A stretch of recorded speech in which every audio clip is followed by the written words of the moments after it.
Moi, ce que je peux vous dire, c'est que nous avons une mosquée place de la Nation, et les 2 tiers ne sont pas turcs. Oui, 2 tiers ne sont pas turcs.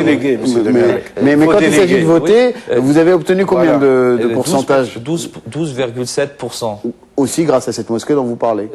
Avec 3 délégués sur 3000. Mais les délégués, il faut dire que les délégués, même la mosquée, elle est fréquentée par plusieurs musulmans d'origine différente.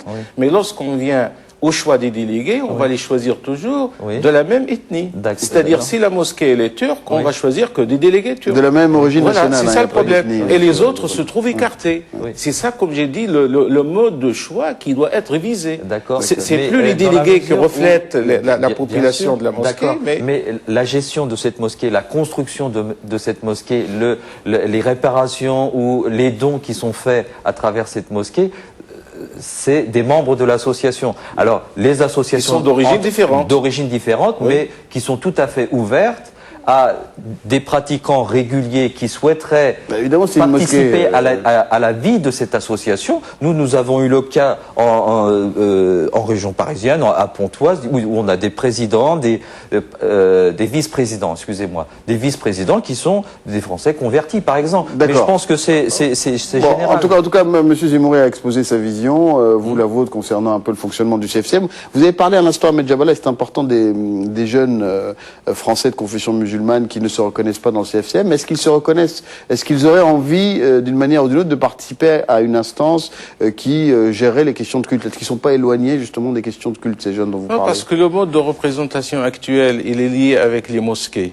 Parce que ce sont des délégués choisis pour représenter les différentes mosquées. Il se trouve que les jeunes, on trouve peu de jeunes aujourd'hui dans la gestion des mosquées, parce que les mosquées sont...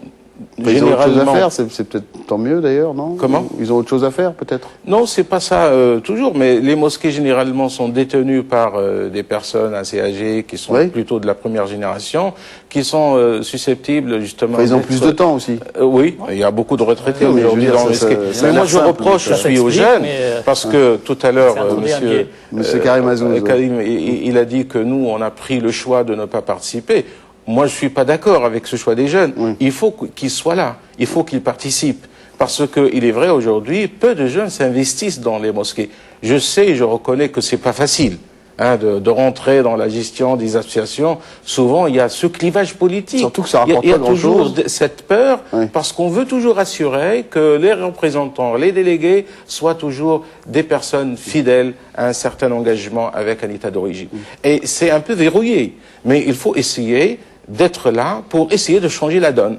Parce qu'il est vrai aujourd'hui qu'on trouve très peu de jeunes investis dans la gestion des mosquées. Karim Azouz. Ceci étant dit, nous ne refusons pas de nous investir dans la gestion du culte. La preuve, on a dans notre réseau des centres musulmans, des salles de prière que nous gérons dans une optique un peu plus ouverte sur la société. On veut que ce soit des centres qui rayonnent sur la société et sur la ville où ils se trouvent. Mais nous refusons, vu l'état des lieux, vu l'omniprésence des pouvoirs publics français et étrangers, de rentrer dans ce jeu-là.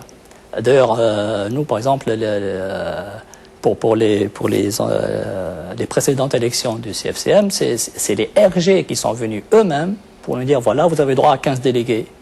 On leur a dit, on n'a pas droit à avoir 15 délégués. Nous, on ne vote pas. On va pas. Non, vous avez plus de 1000 mètres carrés, vous avez droit à 15 délégués, il nous faut les 15 délégués.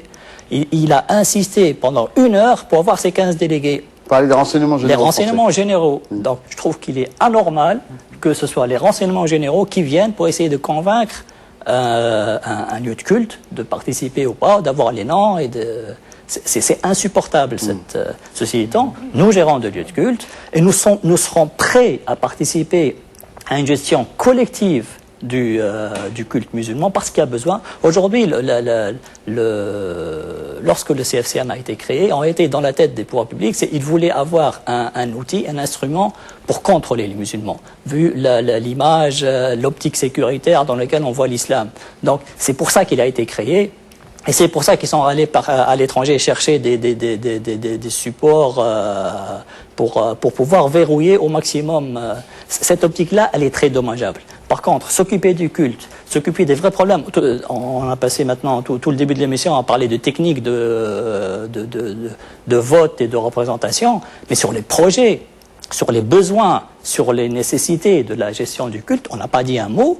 Et parce que pas grand-chose a été fait. Parce que parce que pas aussi.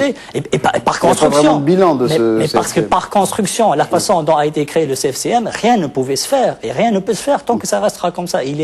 C'est que des blocages, des luttes intestines et rien ne pourra changer. Je les propos de Karim Azouz, parce que ça n'a pas été créé pour ça, mais aussi pour ça. C'est-à-dire, ça n'a pas été créé uniquement pour la sécurité, pour le contrôle, mais ça a été le CFCM a aussi été créé pour ça. Alors, on va regarder, excusez-moi, parce qu'il y a des réels problèmes. Je veux dire, enfin, les pouvoirs publics locaux se heurtent parfois à des problèmes sur l'abattage rituel, etc. Donc, il y a nécessité d'avoir des interlocuteurs. Les moutons dans la baignoire, c'est quand même le CFCM qui doit s'en occuper. Mais il y en a plus de moutons dans la baignoire. Enfin, sauf, il paraît que Nicolas Sarkozy en connaît, mais moi, j'en connais pas, j'en vois plus, mais. Ouais. Bon, alors sur le bilan, parce qu'on va terminer là-dessus. En tout cas, c'est Nicolas Sarkozy une adresse qui nous la donne. Non, mais il y a aussi cette question de l'abattage rituel qui doit être abordée. Voilà, mais qui doit être géré par le institutions locales. Si on regarde un peu le bilan, les grandes dates, on se rappelle de quoi quand on parle du CFCM, quand on est un petit peu extérieur, comme c'est mon cas, c'est l'intervention du CFCM, en tout cas le voyage en Irak, le fameux voyage en Irak pour libérer les Arabes français. Donc c'est éminemment politique quand même. Vous disiez qu'il faut sortir du politique, mais il n'y a pas plus politique que ce voyage. Vous avez des interventions qui étaient en tout cas pendant la période des émeutes en banlieue où il y a une espèce de, on a parlé de fatwa des banlieues pour essayer d'arrêter. C'est pas le CFCM, c'est vrai que c'est l'Union des organisations islamiques de France, mais qui est membre du CFCM. Mais c'est pas le CFCM, mais enfin l'UEF a effectivement émis cette fatwa à la demande de Nicolas Sarkozy pour dire les liens entre en tout cas le pouvoir politique et la religion. C'est-à-dire que là, Nicolas Sarkozy a demandé à une instance religieuse d'intervenir. Mais Dalil Boubaker aussi est allé à Clichy-sous-Bois pendant les émeutes, Dalil Boubaker qui est président du CFCM. Oui. Donc c'est pas que l'OIF. C'est une organisation qui s'occupe du culte. Mais par contre, on n'a pas vu de grands articles ou de publicité. D'ailleurs, il faudra peut-être travailler la question de la communication un jour, monsieur Yuriek. Oui, c'est clair qu'il y a un problème sur la question des cimetières, de l'abattage rituel, les différentes réunions, les aumôneries. C'est vrai qu'il y a eu des aumôniers pour la première fois, je crois. Le pèlerinage. Donc il n'y a pas grand-chose sur ce que, et vous avez raison, probablement Karim Azouz, sur ce que devrait être l'action du CFCM. Oui, alors je dirais encore une fois, avec le peu de moyens qu'il y a à la disposition de cette jeune institution. Alors de quels moyens disposez-vous? Des moyens financiers, des moyens en termes de ressources humaines. D'où viennent-ils ces moyens? Et pour l'instant, ils viennent des cotisations que versent les délégués pour pouvoir participer, qui sont de l'ordre de 15 € pour le CFCM et de 15 alors les délégués, s'ils sont liés aux États, c'est en gros les États d'origine qui payent. Ah, pas du tout. J'ai compris alors là. Non, pas du tout. C'est les délégués qui, c'est l'association, d'une manière générale, c'est l'association qui verse la cotisation de ces délégués. Alors, si elle a 4 délégués, elle va verser 120 €. Une moitié pour le CRCM au niveau régional et l'autre moitié au CFCM. Les conseils régionaux du culte musulman. Exactement. Bon. Et avec ce peu de moyens, vous n'avez pas beaucoup d'argent. Comment? Vous n'avez pas beaucoup d'argent. On peut dire ça comme ça. Voilà, oui, donc vous ne pouvez pas faire une... en termes de ressources humaines aussi, nous n'avons pas pour l'instant. Ah, c'est le problème central, les ressources humaines, d'après ce qu'on a compris. Exactement, tout à fait. Non, mais il y a un vrai souci. Il y a un décalage quand même de génération. Les gens qui s'occupent du CFCM n'ont rien compris à la communication. Ils ne sont pas du tout dans la société des médias. Donc, il y a un vrai problème là. Enfin, quand, il n'y a pas de communiqué, il n'y a pas de... des communiqués, si, il peut y avoir des communiqués, mais il y en a quelques-uns, mais il aurait mieux fallu qu'il n'y en ait pas eu. Ils sont écrits en français, oui, monsieur Ahmed Jabal. Excusez-moi, c'est-à-dire, à mon avis, c'est pas vraiment question des moyens, ni de ressources humaines. Vous pensez qu'il y a des moyens et des gens compétents au sein du CFCM? Parce qu'il y a des questions, les vrais dossiers, si vous voulez, on peut les traiter sans qu'on ait besoin de moyens. Les compétences et les ressources humaines existent. Moi, je peux en témoigner pour donner juste un seul exemple. J'ai participé dans la commission des imams, parce qu'on a beaucoup parlé de la formation des imams, etc. Le CFCM a décidé de mettre en place une commission. D'ailleurs, il y avait beaucoup de commissions sur le pèlerinage, sur l'abattage rituel, sur les fêtes. Il y a une commissionnite aiguë. Et après, mais il faut dire que nous avons travaillé et on a fait un bon travail avec toutes les fédérations. Et on a présenté tout un dossier avec un